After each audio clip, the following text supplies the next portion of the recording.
You, you, well, I talked to Mike the other day, and he said he's telling me a story about him and Grandpa building that boat that they had. And Oh, Grandpa bought a trailer someplace to go down to Fish Lake fishing and other places, you know. They did it all the time. I haven't told you about the time that Dad and Mother took the responsibility of handling that girls' camp in Tooele Canyon. And they had it for 11 years. And they had their own trailer house. And we'd hook up the trailer house and drive it out there and pull it up the canyon. And when you got it up the canyon, there was an incline from where the scout camp was. So we'd stop and we had a bow on on the front of the truck as well as on the back. So we'd put blocks under the trailer, unhook it, turn the truck around the trailer, and hook it up to the front of the trailer, push the thing up the hill to where we got a place to run it in. But on this side was a bank about as high as the ceiling. And if you didn't hit it just right, you go head and back and head and back.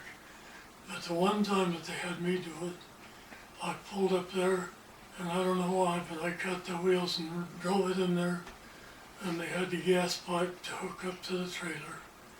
And I was about that far from the gas pipe, and Dad about went nuts, telling Steve and Brad and Mike, your dad will do this every year. He's the only one that's going to get to do this. They had these girls there, and they had, I think, 27 tents with a wood platform under them for girls from different states all over the area. And one thing, if he caught a boy inside the camp, he'd try to get him out. And he heard some guy laughing going on this one tent. So it was after dark, he went up there, and there was a couple boys in there with these girls. So he ordered them out, and they did leave, but it happened several times. And finally, I took my shotgun out to him. I said, well, threaten him with this. And so he did, and the kid just looked at him, he said, hey, old man, you're gonna shoot me, you'll spend the rest of your life in prison. So Dad knew the shotgun wasn't the idea. So somebody had a little dog. Oh, was it your dog? I don't think so.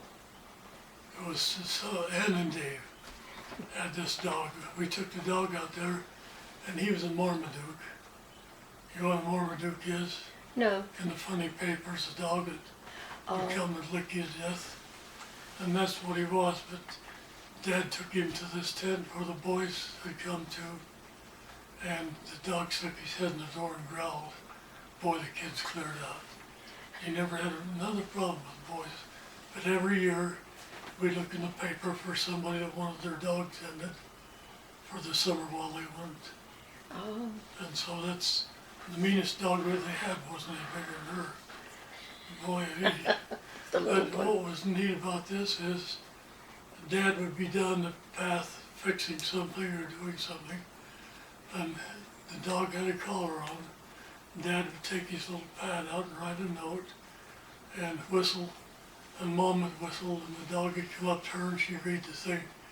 Okay, we'll send you down a pipe wrench, or we'll send you a flyer or something, so the dog would take the tools down to Dad.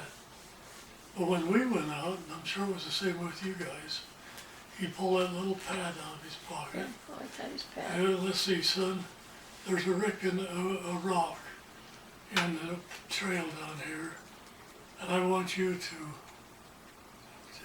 get that rock out of the trail because I don't want these girls tripping over a rock.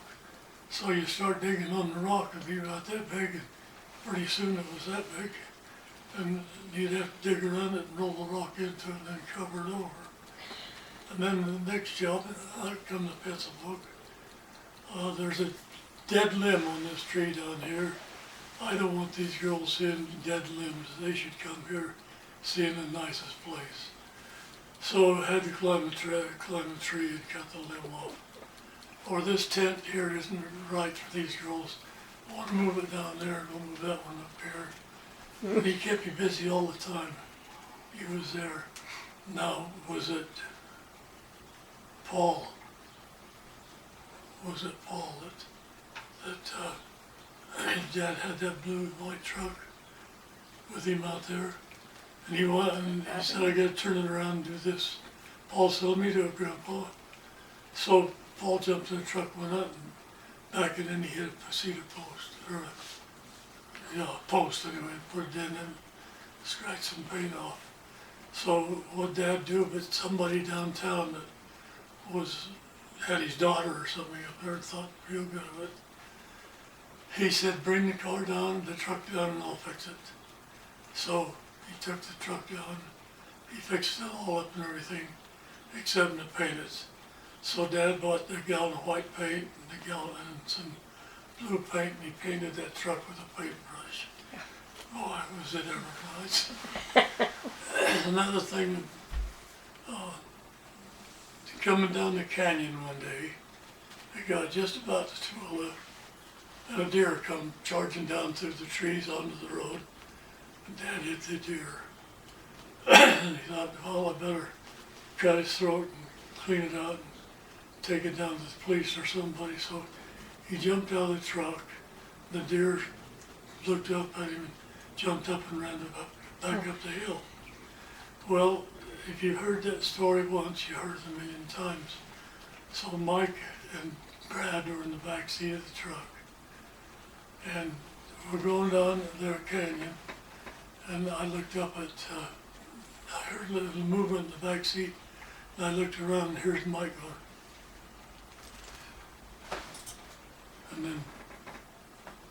And I said, Dad, these kids are telling you a story. And he told that story so many times with everybody that he'd take you down to something and get a sandwich for lunch. Take all the kids down.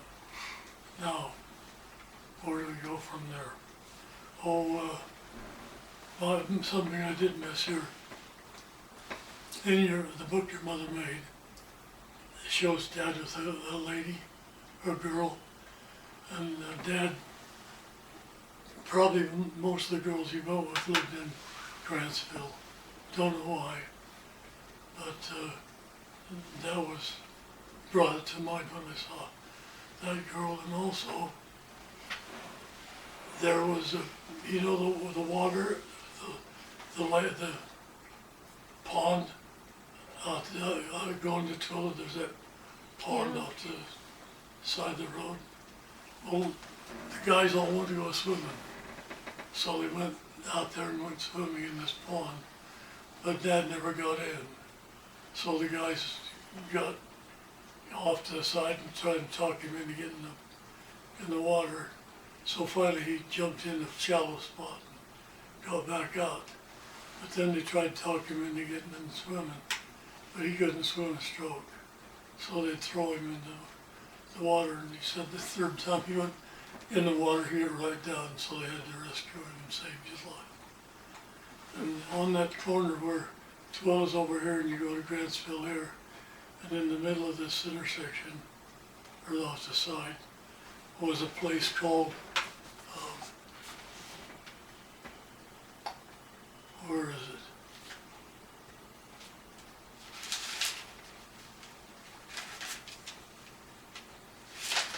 On the page.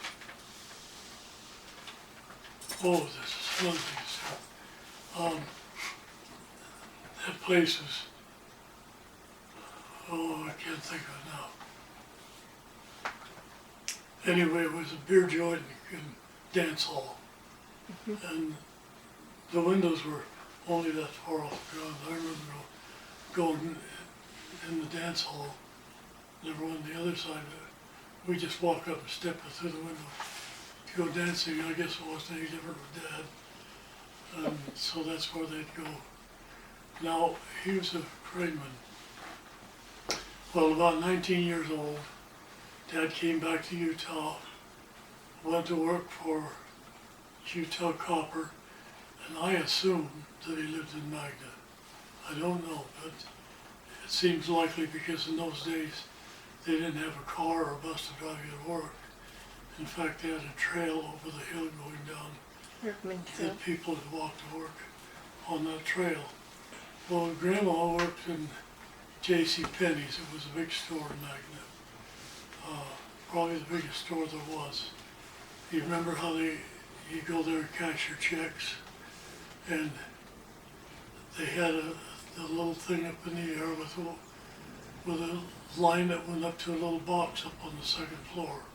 You remember that, I'm sure. I And you did. take the girl downstairs would take your check and put it in that, pull the rope, and they go sailing up to the girl in this little room upstairs. It was open on both sides, all sides, and she'd make out the money and push it and go down to Dad again. So undoubtedly that's where you went, Mother.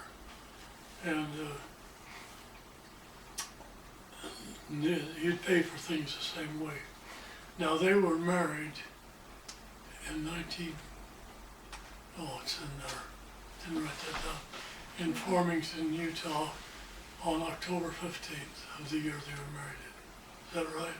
I thought it was May 15th, but It was. is it May 15th? I know why I said October 15th, because on Tees Bay. Oh, We was married on March the 10th, or October the 10th. And I'd say, oh no, it's on the 15th. No, come on now, then we could have a fight. But anyway, that's right, May the 15th. Now Dad, I don't know when he became a craneman, but he worked in a building called the Rigger Shed. And the Rigger Shed was a real tall building, probably 40, 50 feet high inside. And the crane was up there on that level. And he was such a good craneman that when in their break time, if they had any, they'd draw a circle on the floor and put an X in it. And then Dad would get up in his crane and he'd start the crane spinning around, that is the hook spinning around. So it was just reaching both walls. And then all of a sudden he'd pull the machines and drop that hook right in the middle of that circle. 12 Yeah, around the X. Yeah, have you ever tell that story? I think I've heard you tell it before, but I don't think I heard And there was him. another time that they had a strong wind blowing, and this machine shop he worked in was a big long building, probably a block long. And the wind was blowing against this building on the upper side, and it would raise up off the ground, off of the footings it was on. And so Dad took his crane and went down to the other end of the shop, and they had big ropes on it, and he could fit those ropes on without getting out of the crane. And then he picked that heaviest thing they had and rushed down the other end of the building and hold the building down to stop. The wind stopped raising. Then there was another time a man by the name of Woolley ran a machine that he down at that end of the shop where he was an honorary guy according to Dad. Anyway, down there on down at that end, he whistled for me, went down there, and the guy hooked the ropes up for Dad to raise it up. And he looked up at Dad and said, go up. And Dad mentioned something, and the guy couldn't hear him for the noise, and he, take it up. And Dad just told him again something. And the guy screamed at Dad and said, when I say take it up, I mean take it up now.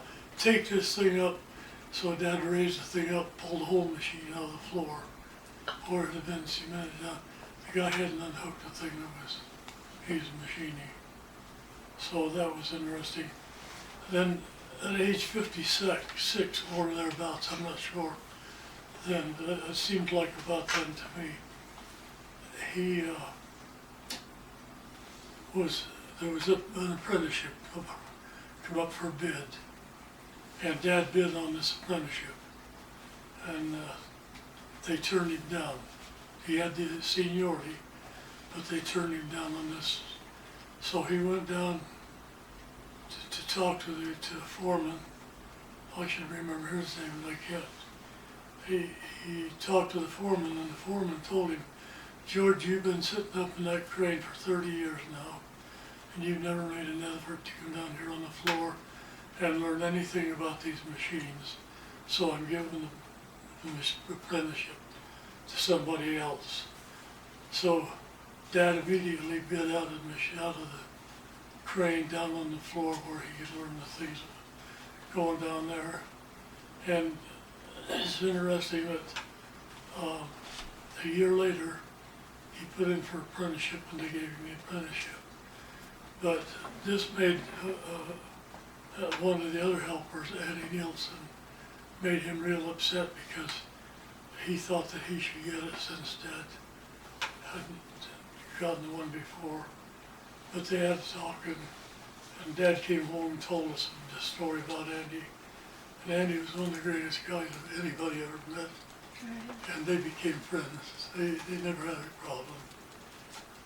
Andy became Blessings, He was a patriarch. patriarch, and he was just the greatest guy. Yeah. Now I've run out. George, there was one more little story, but I don't know the detail. About the crane, when he got in, somebody that he was upset with, and he kept following around, and he took Oh him. yeah, Tell us that. That was cute. when he was in that big high crane, his boss, well, it was kind of interesting because in those days, if you had to go to the bathroom, it was an outside toilet out on the edge of the hill. And they had a flag, and if the flag was up, it meant it was busy. If it was down, you could go to the boss and say, I need to go now. He'd look out, okay, go ahead and go. But he was kind of a laundry guy. And I should remember his name, but I can't. But anyway, Dad was so good with that crane, he pulled his thing up and put a little rope with a hook on it and went over behind that foreman and let that hook down, hooked him with the back of the belt and lifted him off the floor. And then after he lifted him off the floor, he went down on the floor where he was and told him to whip him. And they became good friends. Yeah. In fact, when Dad got his deer, he always took the roast to Sonny. Sonny was his name. Oh. Yeah. I thought that was kind of funny. Well, let's see, there was one other thing I thought about. Lost it again. You going for a walk? Goodbye. Did you have some That questions? was Oh, yes. that the camera and did that again.